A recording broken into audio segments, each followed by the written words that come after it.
Olá, eu sou o Reverendo Josley Filho e essa é a nossa escola bíblica dominical da Primeira Igreja Presbiteriana de Ubiataba. Para mim é uma alegria estar com você. Mais uma vez nós estamos aqui para podermos meditar e pensar na palavra do bom Deus. E eu queria então desafiar você nesta manhã, neste momento, onde você estiver, se você vai assistir essa aula depois, a você realmente se dedicar a esse tempo e dedicar um tempo realmente que é proveitoso para a sua vida. Eu queria começar a nossa aula orando com você. Feche seus olhos.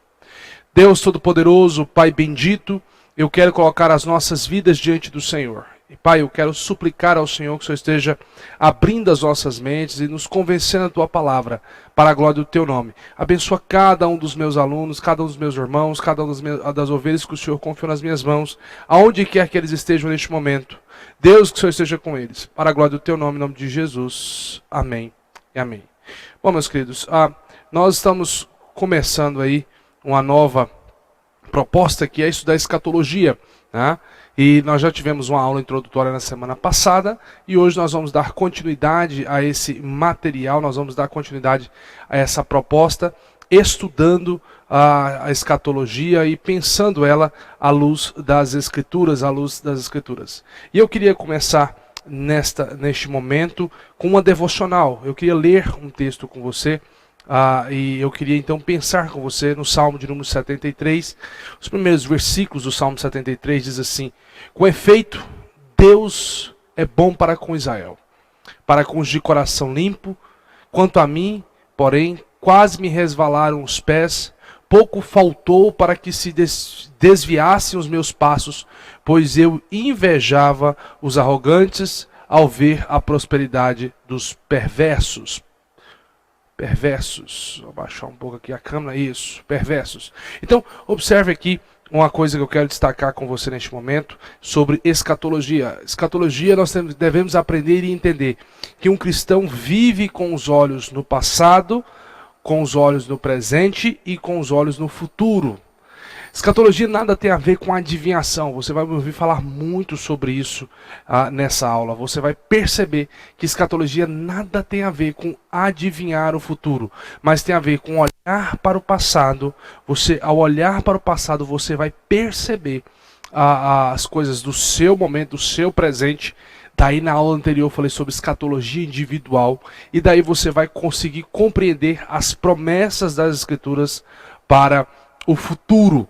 Então, preste atenção nesse movimento, nesse tripé, passado, presente e futuro. Escatologia tem a ver com isso. Nada tem a ver só com as últimas coisas, deduzindo aqueles maus intérpretes, que as últimas coisas dizem respeito e eu deveria olhar então só para as últimas coisas e esquecer o presente e esquecer o passado. Não, para mim entender as últimas coisas, eu preciso compreender o passado, o presente, principalmente com o que diz respeito à escatologia cristã.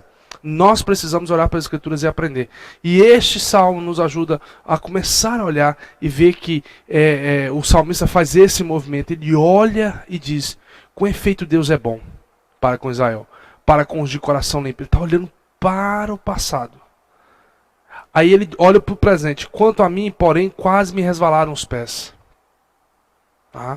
Porque ele então olha para a sua situação e ele enumera essa situação aí nos próximos versículos. E ele então passa a perceber os seus contemporâneos, principalmente os perversos. E ele começa a ter o coração então abalado, resvalado com isso. Então, entender o passado é extremamente importante para compreendermos o futuro e compreendermos então o nosso momento. E é sobre isso então que eu quero pensar com você neste momento. O cristão então é grato pelo passado, tranquilo quanto ao presente e confiante no futuro, tá? O cristão tem essa característica, essa pressuposição. E eu queria então recapitular com vocês neste momento então o conceito de escatologia. Escatologia é a doutrina da consumação, a dissertação sobre as últimas coisas. Ela fala das coisas que aconteceram com o homem agora e o que vai acontecer com as estruturas criadas no futuro, posterior. Então, escatologia, o conceito básico é esse. Mas para eu entender as coisas lá do futuro, eu preciso compreender também as coisas do passado. E hoje, então, eu quero mergulhar com você nessas próximas aulas. Eu quero dar um mergulho com você no Antigo Testamento e percebermos algumas coisas que às vezes passam batido aos nossos olhos no Antigo Testamento. Eu queria, então, pensar com você com a importância de termos esperança. Nós precisamos aprender que escatologia não é uma doutrina de especulação ou adivinhação. Novamente, precisamos aprender que escatologia nada tem a ver com especulação e adivinhação. A finalidade da escatologia é alimentar em cada crente a esperança de dias melhores. E esses dias começam por aqui, mas só serão plenos e melhores definitivamente na Nova Jerusalém, na nossa redenção, nosso resgate. Ponha isso em mente, tá? Às vezes as pessoas passam a vida inteira com a falsa esperança. Nós começamos com a nossa esperança aqui. A gente olha e fala, a gente sabe que Cristo é o nosso penhor, sabemos que Cristo é o nosso resgate, mas nós não podemos achar que aqui é o céu. O céu não é aqui, no sentido de agora, tá? Essa terra, ela vai deteriorando, ela vai sendo destruída pouco a pouco. Então, as implicações, então, a esperança, então, tem implicações futuras e presentes, pois elas nos fazem fixar os olhos tanto no futuro como no presente, diz o reverendo Leandro Lima, que é em quem eu me apoio para ministrar essa aula. Se você quiser adquirir um bom livro de teologia, compre o livro Razões da Fé, se eu não me engano, Razões da Fé, ou Razões da Esperança, se eu não me engano, Razões da Esperança, do reverendo Leandro Lima, que é um baita livro, é um livro que eu utilizo para preparar essas aulas aqui. Então, a função da igreja nesse processo não é o da especulação ou das tentativas de adivinhação. Aqui vem uma primeira percepção sobre esse ponto. Nós precisamos ter em mente que não é papel da igreja ficar olhando para cima, né, e fazendo especulações. Não é papel da igreja. O papel da igreja é ser testemunha do que aconteceu lá na Galileia 2000 anos atrás. Ou seja, é anunciar fielmente e perenemente que o Senhor da vida veio, Jesus Cristo veio, morreu, ressuscitou e voltará uma segunda vez para buscar a sua igreja. E isso ficou claro, e eu quero ler 2 textos para mostrar isso para você. Primeiro texto, olha lá, os anjos viram para os irmãos ali que estavam orando Jesus sendo assunto ao céu em Atos 1, versículo 11, diz assim: varões galileus, por que estáis olhando para as alturas? Esse Jesus que dentre vós foi assunto ao céu, virá do modo como viste subir. Então não fique olhando, mas seja fiel, ele vai voltar. Uma implicação escatológica aqui já para a gente pensar sobre esperança, a igreja tem que anunciar. A igreja não tem que ficar especulando e tentando adivinhar e marcar o dia que Jesus vai voltar. Mas ela tem que ser fiel em anunciar e dizer, Jesus vai voltar. Um segundo texto para a gente pensar nisso aqui é justamente essa ordem. Mas recebereis poder ao descer sobre vós o Espírito Santo e sereis minhas testemunhas, tanto em Jerusalém como em toda a Judéia e Samaria e até os confins da terra. Então é papel da igreja ser fiel ao Senhor e o anúncio da sua palavra, anúncio da sua verdade. É papel da igreja fazer isso. A gente precisa ter isso em mente, a gente precisa compreender para que a gente então não incorra em erro. Eu vejo muita gente especulando em torno da questão da escatologia, enquanto ele deveria estar anunciando que Jesus Cristo vai voltar. Um segundo ponto para a gente pensar aqui, e esse é começando esse mergulho mais profundo então no Antigo Testamento, é a esperança que começa lá, né, essa escatologia que começa lá em Gênesis, né? E eu queria então hoje começar a analisar. Eu falei sobre isso para vocês na última aula. Eu disse a vocês que a escatologia começa lá em Gênesis, né? Então a gente só para Apocalipse, a gente acha que é só literatura apocalíptica que fala de Gênesis, mas vocês vão perceber hoje um complemento entre Gênesis e Apocalipse. Eu vou mostrar isso para vocês. Para nós então entendermos as últimas coisas, é preciso então voltar ao passado. Sem isso nós apenas vaguearemos em digressões incultas. Essa é a grande estão. Tá? Sem voltar ao passado, a gente vai ficar apenas fazendo digressões incautas. Então, o que eu quero mostrar para vocês? A primeira coisa que a gente vai aprender sobre escatologia aqui, está aqui nesse momento entre a semente da mulher. A esperança dos cristãos nasce neste momento aqui. Se nós formos honestos e analisarmos Gênesis 3, nós vamos ver lá que a narrativa da entrada do pecado, nesse momento, mostra que Adão e Eva, eles perdem todo o direito diante de Deus. E com isso, cai sobre eles o peso da transgressão e a separação de Deus. Diz lá o texto, porém inimizade entre ti e a mulher, né? Deus falando com relação à serpente, entre a sua descendência, essa parte é extremamente importante, entre a sua descendente e o seu descendente. Este, ou seja, o descendente, te ferirá a cabeça. Deus está falando para a serpente, esse descendente te ferirá a cabeça e tu lhe ferirás o calcanhar. Tá? É neste momento, então, que nós vemos que nos é revelado os planos de Deus para a humanidade. Aqui está sendo apresentado para nós, meus queridos, a esperança escatológica nossa. Aqui está sendo apresentada a esperança para todos aqueles que creem. Jesus Cristo. Jesus Cristo é o descendente, tá? É o descendente que é a esperança para a humanidade.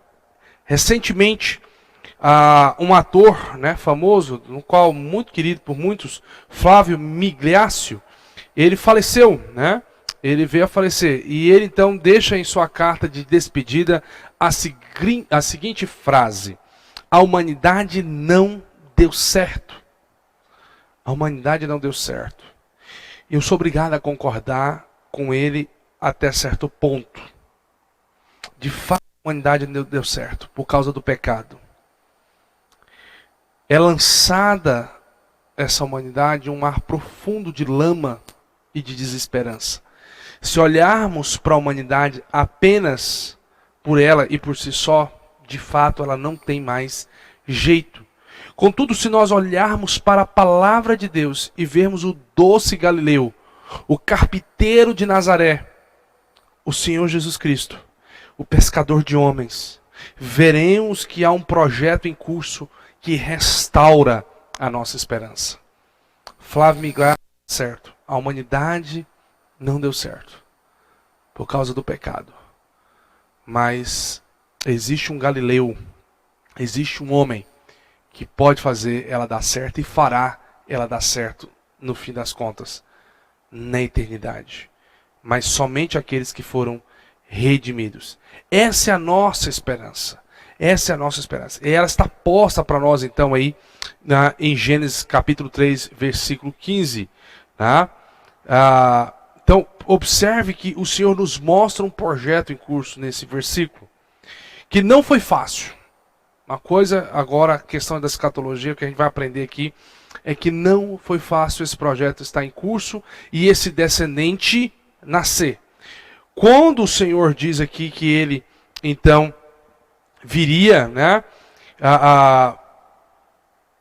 um projeto, então, maligno também começa a se desenrolar, e esse projeto maligno, então, é Satanás perseguindo a descendência. É Satanás perseguindo a humanidade. Ele sabe que o seu fim já está decretado a partir deste momento aqui. E ele então começa, né, uma caça a cada bebê que nascia. Porque ele sabia que a cada criança que nascia, esse descendente que iria ferir a cabeça dele, então poderia estar próximo. E o fim dele poderia estar próximo. E assim ele então cruelmente começa a perseguir. E eu queria que você prestasse atenção nisso. Ele começa a perseguir.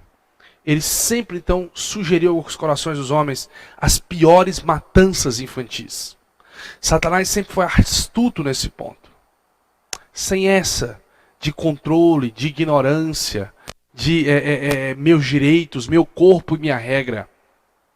Essa ideia no fim último de matar crianças, seja ela por métodos de pílula do dia seguinte, né, que já tem ali uma fecundação e ali se elimina com a pílula, ou o método do aborto, ou depois os infanticídios que acontecem nas tribos Tá? Ou lá no passado, quando muitos cozeram crianças como sacrifícios, tá? Sem essa de que isso é coisas da natureza. Isso é a sugestão de Satanás por todo momento da existência humana. Lá atrás era uma tentativa de impedir o nascimento de Jesus. Eu te mostro isso pelo menos com 2 textos. O primeiro deles é esse aqui, ó. Êxodo. Êxodo capítulo 1, versículo 16. Narra para nós a história de Faraó. E ele então preocupado com o controle de natalidade de Israel, porque ele estava preocupado que Israel se tornaria mais forte do que o Egito. E ele então dá essa ordem aí: quando servides de parteira as hebreias, examinai, se for filho, matai-o, mas se for filha, que viva. Então, Satanás sabia que o descendente viria, e ele começa então um plano terrível, maligno, tirânico, desastroso, perverso. Você vai ver isso comigo em Apocalipse. Ele começa então esse plano, ele desenrola esse plano, ele sugere ao coração dos homens que matem bebês, que matem crianças, que matem. Porque ele sabia que quando viesse o descendente, esse iria matá-lo definitivamente, lançá-lo ao fogo. Então, ao longo da história e até chegar aos dias de Jesus, Satanás sempre sugeriu ao coração dos homens que houvesse matança. Olha um outro texto, Mateus 2, versículo 13, diz assim, ó: tendo eles partido, eis que apareceu um anjo do Senhor a José em sonho e disse: dispõe-te, toma o menino e sua mãe, está falando de Jesus, foge para o Egito e permanece lá até que eu te avise. Por quê? Herodes há de procurar o menino para o matar.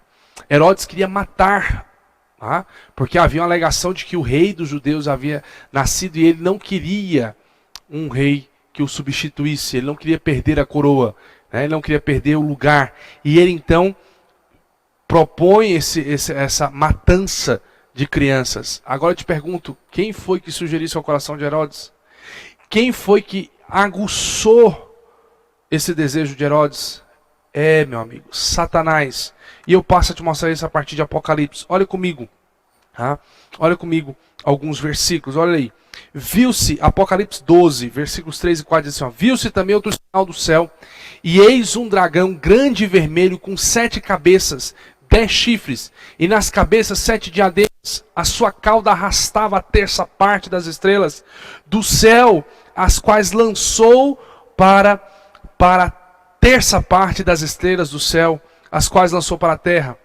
E o dragão se deteve em frente da mulher que estava para dar à luz, a fim de lhe devorar o filho quando nascesse. Observe que João está narrando para nós a perseguição do dragão, da serpente perante a mulher. A mulher aqui é a igreja do Antigo Testamento. Interprete a passagem corretamente. Eu já vi gente querer dar vários sentidos. Isso aqui é Maria, isso aqui é alguma outra coisa, né? Não, meus queridos, isso aqui está falando da igreja. O dragão aqui é a serpente, a velha serpente, né? Satanás. E ele então João está narrando aqui que o plano do maligno de Satanás era tentar devorar o descendente. Por quê? Porque ele sabia que ele seria destruído. Ele tinha essa noção. A promessa lá de Gênesis se cumpre.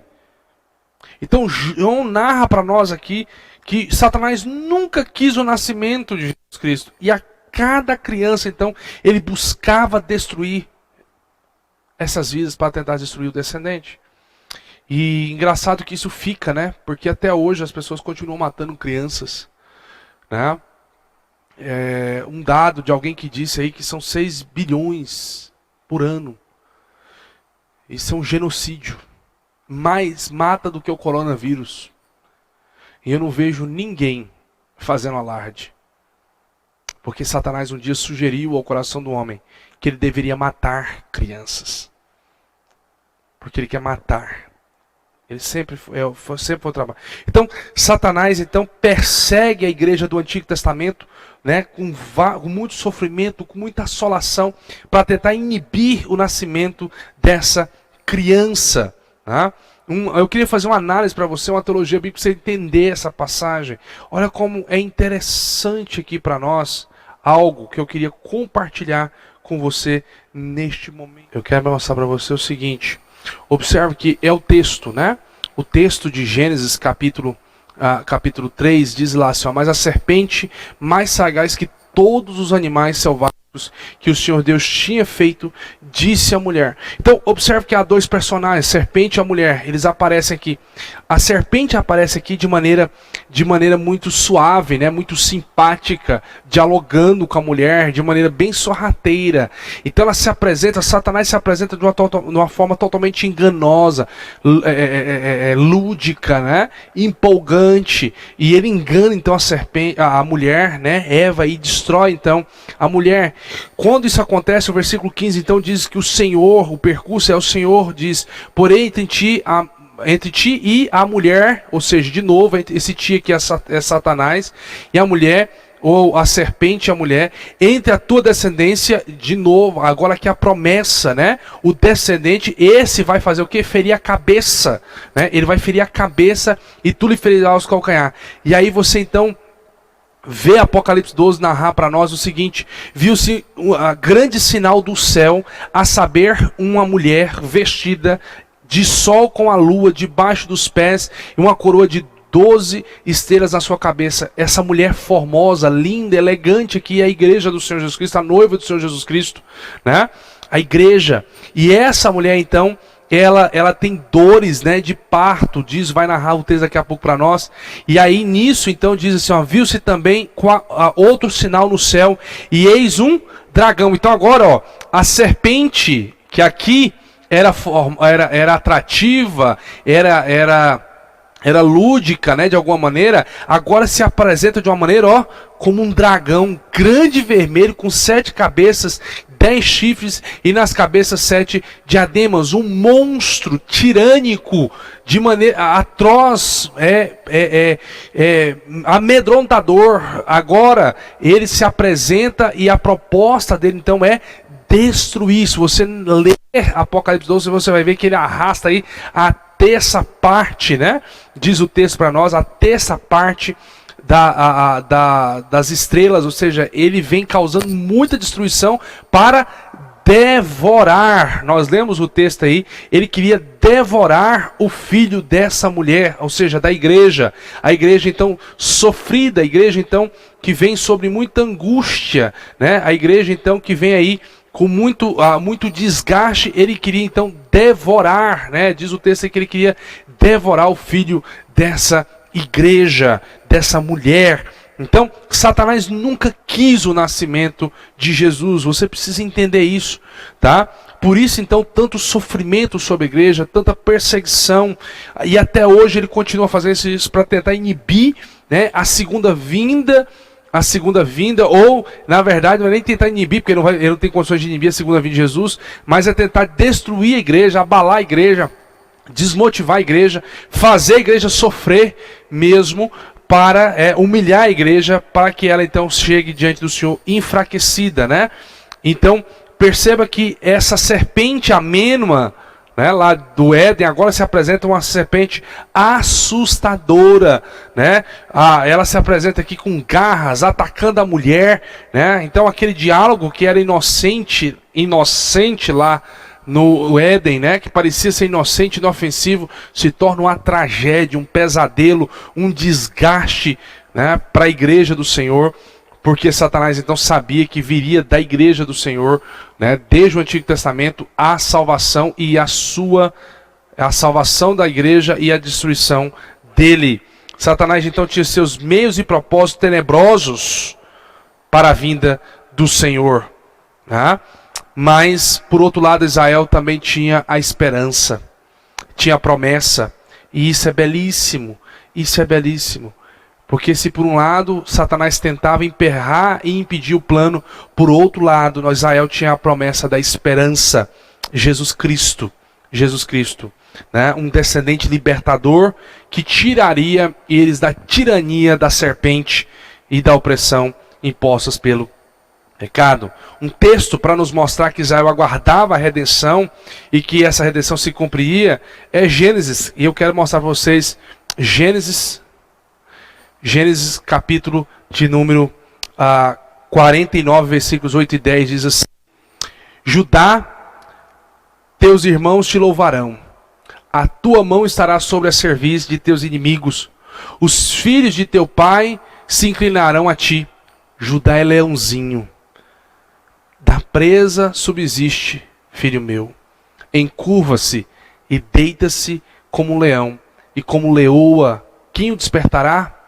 O cetro não se arredará de Judá, nem o bastão de entre seus pés, até que venha Siló, e a ele obedecerão os povos. Isso é Gênesis capítulo 49, versículos 8 e 10, palavras proferidas por Jacó em direção ao seu filho Judá, mas já apontando aqui o Espírito Santo apontando para Jesus. João, lá em Apocalipse capítulo 5, entende que isso se cumpriu e ele diz: Todavia um dos anciãos me disse, não chores, eis que o leão da tribo de Judá, olha o leão de Jacó aqui, a raiz de Davi, venceu para abrir o livro e os seus 7 selos. Então, observe que a esperança, e já começa lá em Gênesis, lá no início do Antigo Testamento, lá no passado, para a gente compreender. Mas a gente precisa estar atento aos eventos da história, porque o inimigo das nossas almas, o grande dragão, ele vem tentando arrasar com a igreja, destruir a igreja, porque do descendente vem a salvação, e ele sabe que definitivamente ele será lançado no lago de enxofre agora, quando Jesus voltar a sua segunda vez, e ele então será amarrado definitivamente. O que a gente então aprende com essa aula de hoje que eu quero aplicar para a sua vida? Primeiro, qual é o princípio a ser aprendido por nós nesse estudo? É fundamental nós entendermos que escatologia não é mera matéria que diz respeito à dimensão de futuro. Não é. Pelo contrário, ela se ancora no passado para revelar-nos o futuro. Ela olha para as promessas no passado, para nós então entendermos o futuro. Para termos uma teologia então sadia em nossos dias, é preciso nós compreendermos, e essa teologia diz respeito ao nosso dia a dia, diz respeito à nossa vida, para termos então aí uma teologia sadia, é preciso nós compreendermos e entendermos que escatologia não é mera matéria de adivinhação. Não é mera matéria. Precisamos compreender o passado. Precisamos compreender as promessas de Deus para as nossas vidas. E elas irão desaguar então no futuro. Muitas já desaguaram. Tendo isso em vista então, descobrimos que hoje, desde o começo, Deus tem um projeto para a sua igreja. Desde o começo. E Satanás vem tentando destruir. Nós compreendemos isso hoje. Matando, roubando e desconstruindo tudo que podia. Satanás matou muitos pela sua voracidade e ambição, tentando matar o descendente. Ele não queria que o descendente viesse. Ele não queria que Jesus Cristo nascesse. Ele queria devorar o filho da mulher, da igreja. Muitas crianças morreram por causa disso. Entenda isso. Entenda isso. E a humanidade aprendeu com um perverso dragão a matar suas crianças. E essa talvez seja uma lição triste.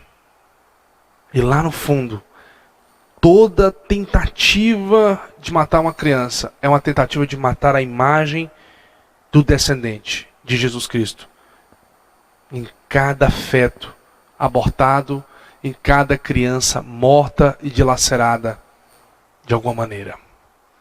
Entenda isso. É obra do dragão, que arrasta tudo e que levanta e suscita o coração dos homens, incita o coração dos homens a ir em direção a matar as crianças. A gente precisa entender isso. Mas eu quero trazer consolo para o seu coração. Ele não será vitorioso. Ele não ganhará. Ele não ganhará. Sabe por quê? Porque Jesus voltará. A nossa esperança voltará. O descendente, ele voltará para consumar o seu plano redentivo para as nossas vidas. Entenda isso.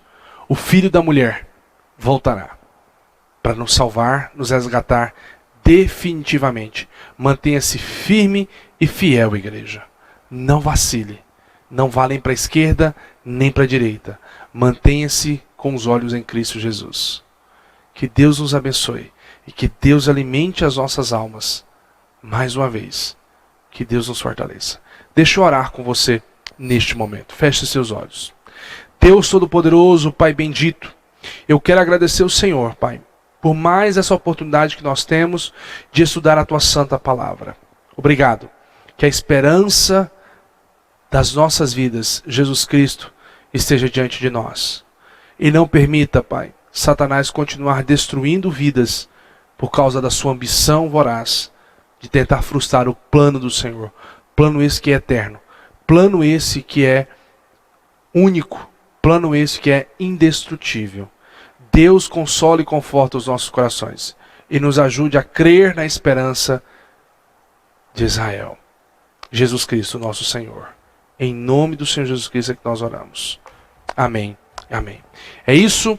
Não se esquece de se inscrever no nosso canal, dar um like na aula, compartilhar ela para abençoar mais vidas. Se você quiser aprender mais aí, nossa playlist está aí para poder te orientar. Nós temos cursos de escatologia, nós já concluímos aí um curso sobre o desafio de ser igreja. Nós temos um curso teológico em andamento, também aulas semanais sendo sempre publicada. Nós temos transmissão dos nossos cultos. Então, a Primeira Igreja para te servir, curte, compartilha, se inscreve, ativa o sininho que nós estamos sempre divulgando aí. Obrigado, Deus abençoe e até mais, se Deus assim nos permitir. Semana que vem a gente volta para estudarmos mais a palavra do Senhor. Obrigado a todos, Deus abençoe. Quer aprofundar? Se inscreve na nossa sala de aula virtual da Escola Dominical. Me procura lá no Messenger, manda seu e-mail que eu te adiciono na nossa sala de aula virtual. E aí você vai poder ter mais conteúdo, esse conteúdo que eu estou com ele aqui, mais os slides, mais conteúdos de artigos lá para você poder aprofundar o seu conhecimento sobre o tema. Deus abençoe a sua vida. Obrigado. Fique com Deus.